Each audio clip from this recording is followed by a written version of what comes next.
It's an interesting thing, her mindset, because I think that this season has been a challenge for me because I was curious about the same thing. Where is her mindset? And I think that what's happened is she started to regain conscience, and she started to regain kind of who she was, and she's stopped reacting like a cornered animal and has started to try and be a human being again, along the lines of the way that she was, the values that she had, the morality that she had. Given the people that she plays with, this is very difficult.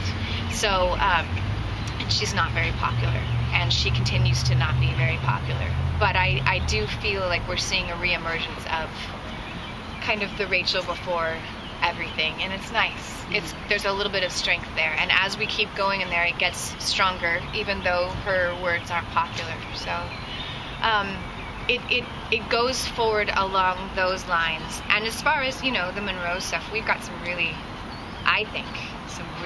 great stuff coming up between the two of us. We were just talking about it. We're really excited.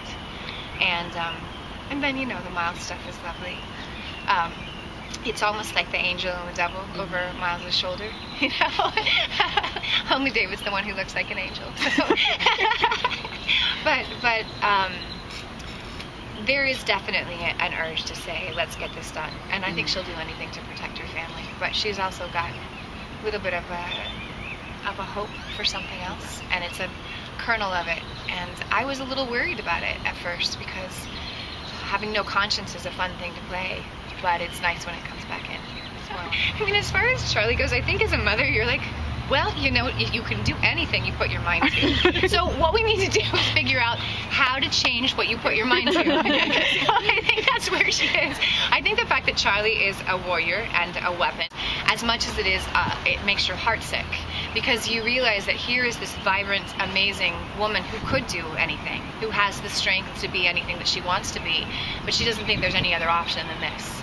And I think that's where the heartbreak is. So I think for Rachel, it's like, oh, I did this. I made this huge series of well-intentioned mistakes, despite all the murder in the recent history. But I feel like it's that thing of, how do I make this better? How do I become a mother? How do I become a parent, a true mother, a guide?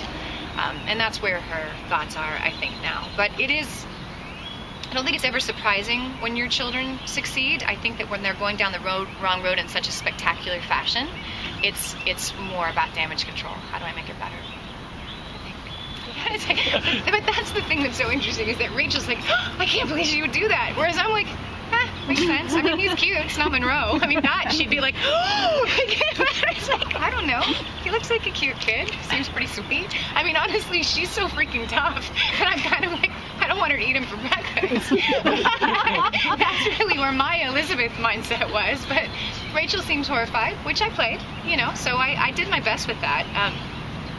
Maybe I'm too liberal. That's, he's not such a bad little guy. He seems really sweet. Well, Rachel always struck me as somebody who's very decisive. She sees a threat, she kind of eliminates it immediately. Yes. So when Neville returns, I would have thought she would have totally taken him out immediately, instead of just watching him to see what he's doing.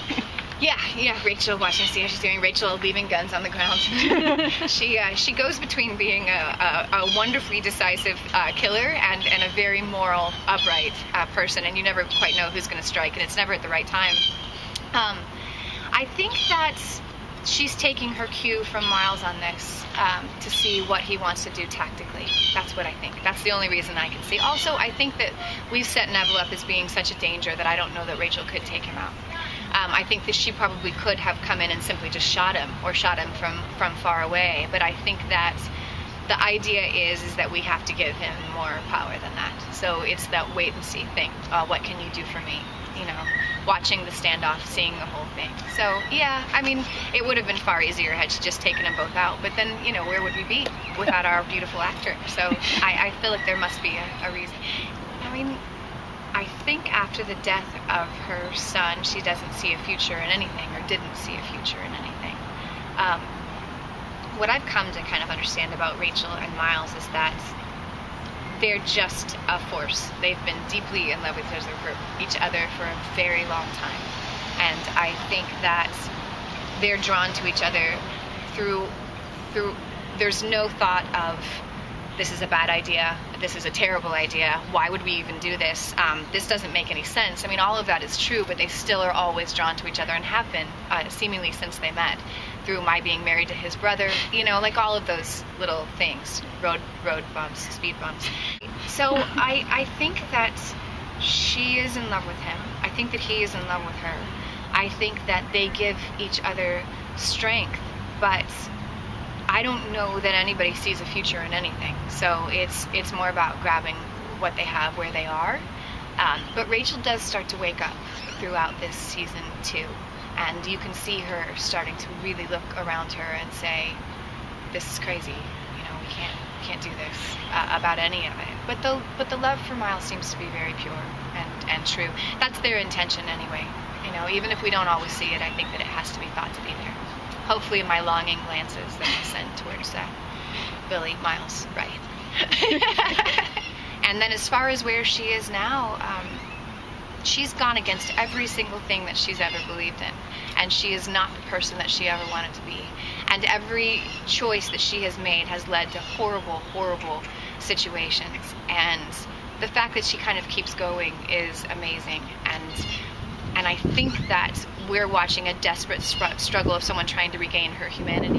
How is she going to react to Monroe wanting to reestablish the Monroe Republic? He's a little left for power.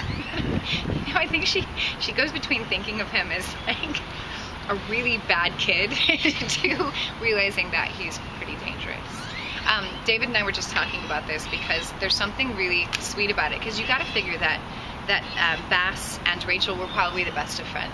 They were goofy, they were happy, they were not weird, and then she was his prisoner for 5 years, and then he tried to take over the world, and then there's just all of this stuff that goes on between them, and I think she thinks he's scary, but I also think that she thinks he's weak. She sees where his failings are, and whether or not she's got enough energy to kind of get rid of that, I don't know. I feel like she's also kind of like Miles. She doesn't seem to be able to kill him. She's had a lot of reasons to do so, and it goes back to the sweetness. I think they were best friends. I think they were all best friends, and then you're here in this world and you almost can't quite believe it.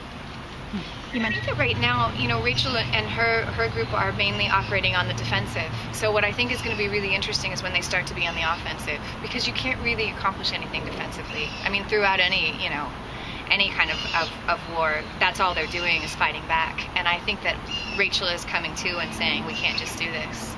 So there's enough of a brain trust and enough of enough muscle there that something should be able to be accomplished. And I think they have a fair idea of what it is.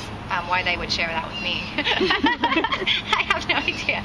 But they have told me that Rachel's quest to kind of get things on the straight and narrow is not completely unhated. So it could be an interesting little war between everybody.